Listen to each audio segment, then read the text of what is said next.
chat thing right there. Okay. Just tell me when to start.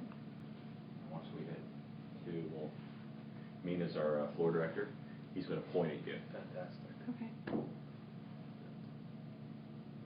Everyone, phones on vibrate.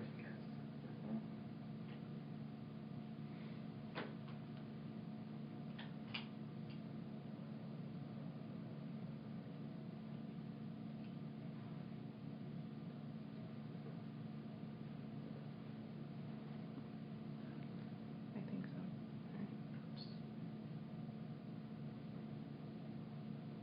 Are we ready? We're live. Okay.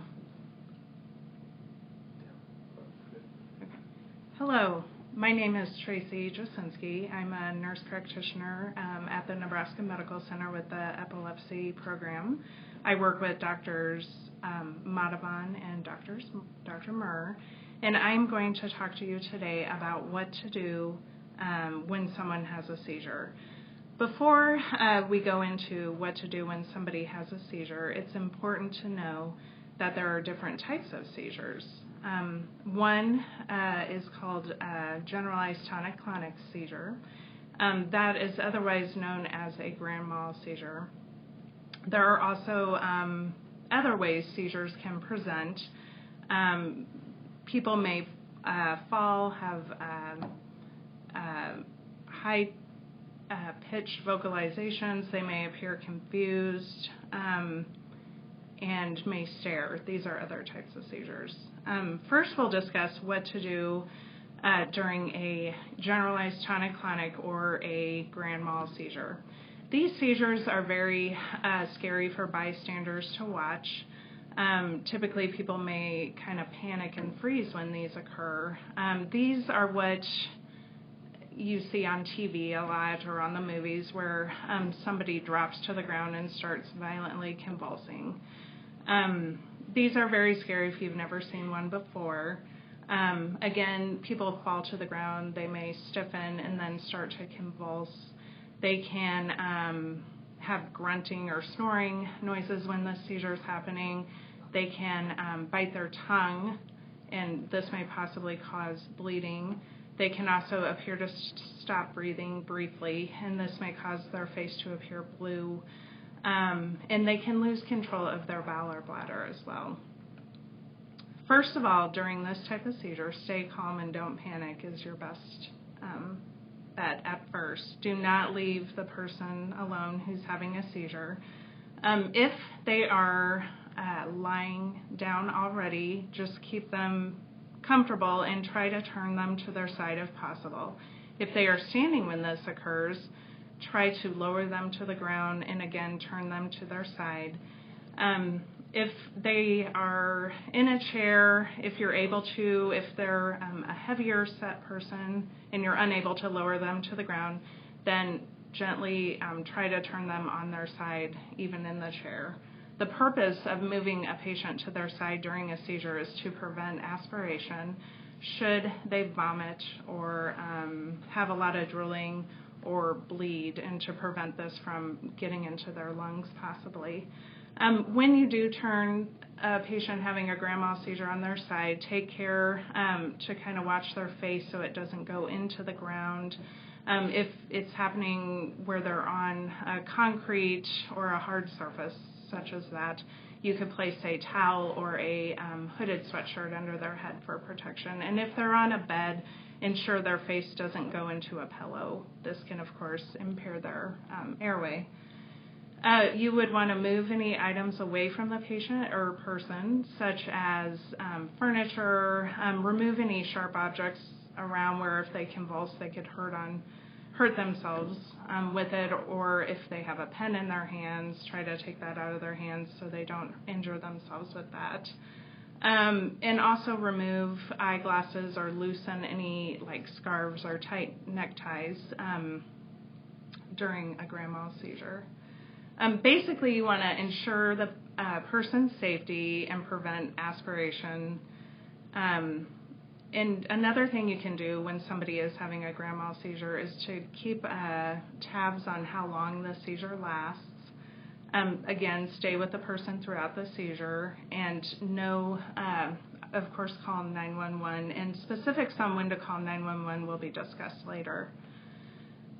Things to not do when a patient is having a generalized tonic-clonic seizure is to place anything in their mouth. This is somewhat of an old wives' tale.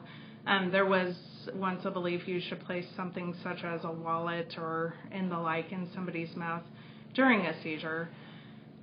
You do not want to do this because, first of all, you can injure the patient's oral cavity, such as breaking teeth. Or you could they could bite the object off and it could occlude their airway, and you could also injure your own fingers trying to put something in their mouth. Do not hold the person down during a seizure. The convulsing is going to happen. Holding them down is not going to prevent the body when a person's having a seizure from convulsing. If you would hold somebody down and hold them at their collarbone, they could easily dislocate a shoulder from being held down. The only time you would want to somewhat hold them is if they are on an elevated surface. Let's say you're on a dock or something, and if you don't hold them, they're going to fall into water or down several flights of stairs, etc. After the seizure has stopped, stay with the person until they're fully alert. Don't offer them food or water until they're back to baseline level of consciousness. Be reassuring and reorient the person as to what happened. If you're in a public area, try to minimize onlookers. Try to be considerate or sensitive to the patient having a seizure. If someone does not resume breathing after a grand mal seizure, of course, if you're qualified, begin CPR, otherwise immediately call 911. As previously discussed, there are other types of seizures besides grand mal or generalized tonic-clonic seizures. These seizures can be known as simple partial seizures, complex partial seizures, absence seizures. The patient or person who has these types of seizures may or may not lose awareness, but they certainly can have impaired or altered awareness. A lot of times when people have these types of seizures, they may appear intoxicated or as if they're being belligerent when they're actually could be having a seizure. How you react during these types of seizures depends a lot on how the seizure presents. For example, if it's just a myoclonic jerk is what we call it, which is when you see somebody immediately jerk an extremity up, but they totally are aware during this event, just be reassuring and keep them safe. If the event involves fidgeting or the person appears confused, stay with them for safety. If they should start to wander, which can also happen with seizures, just stay with them and prevent them from any harm. And again, try to time these if possible. If you know the person having this seizure and you're in a public place, explain to others what is happening and try to keep calm. Also, there can be common types of seizures where somebody may stare or smack their lips, fidget. Try to speak to the person while this is occurring. You may want to show them a pen and see if they can identify it. Ask them if they know who they are. If you have a coin in your pocket, see if they can tell you what it is. This can sometimes help healthcare providers especially if it's a first type of seizure event, that they were able to talk during the seizure. Be aware that even these smaller types of seizures, as we just recently discussed, can transition to a convulsive one. So again, if this happens, be calm. Patients or people can become agitated or confused after a seizure. And of course with this, stay with them for safety, and if you cannot maintain their safety, call 911 in this case. Another thing you can do for someone having a seizure is to ask them afterwards if they realize they had any feelings prior to the seizure happening, such as a very strong impulse to lie or sit down, a headache, or any strange sensations. And then if you're able to remember how the person moved during the seizure, this can also help healthcare providers. It's called seizure semiology, such as if they turn their head to the right or flexed a right or left arm inward during the seizure. When to call 911. This widely varies, obviously, on if you know the person who had the seizure or not. If it's a stranger, of course, always call. If it's someone known to have epilepsy and it's a typical seizure for them, let the seizure run its course and maintain their safety throughout. And of course, you would have discussed already with their physician or neurologist or epileptologist on when it's appropriate to call 911 with these patients. You definitely want to call 911 if after a seizure the patient is injured due to the seizure. Obviously, like we talked about, a stranger. One tip with strangers too, which may help first responders if you witness a seizure in public, is to look for an ID bracelet. Patient or people with epilepsy will frequently wear the medical ID bracelets that indicate they have epilepsy. You also want to call if the seizure lasts greater than 5 minutes. If it's someone you know, a family member or friend, etc., and it's their first seizure ever, you would want to call 911.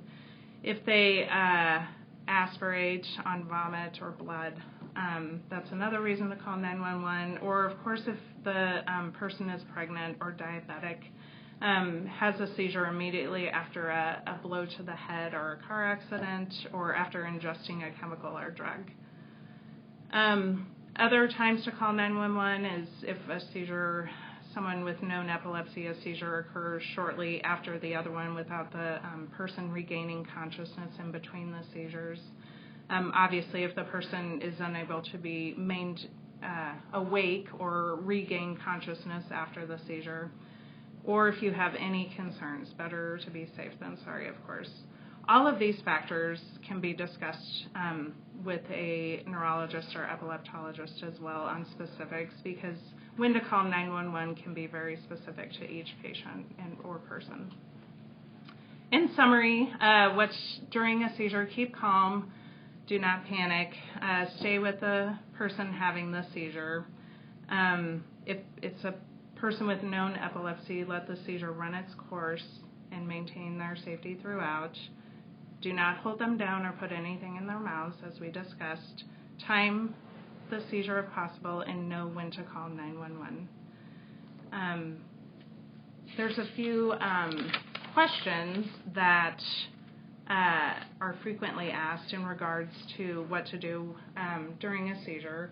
One of them is, do you treat adults and children the same when they are having a seizure? The answer to that is generally you do. You still want to keep them on their side, maintain safety. With very young children or infants, of course, their neck muscles aren't fully developed yet. You will need to somewhat support their neck, even if it's a convulsive type of seizure, to ensure their airway stays open throughout a seizure. Another frequent question is, what do I do if my loved one has a seizure in public? And we kind of discussed this previously as well.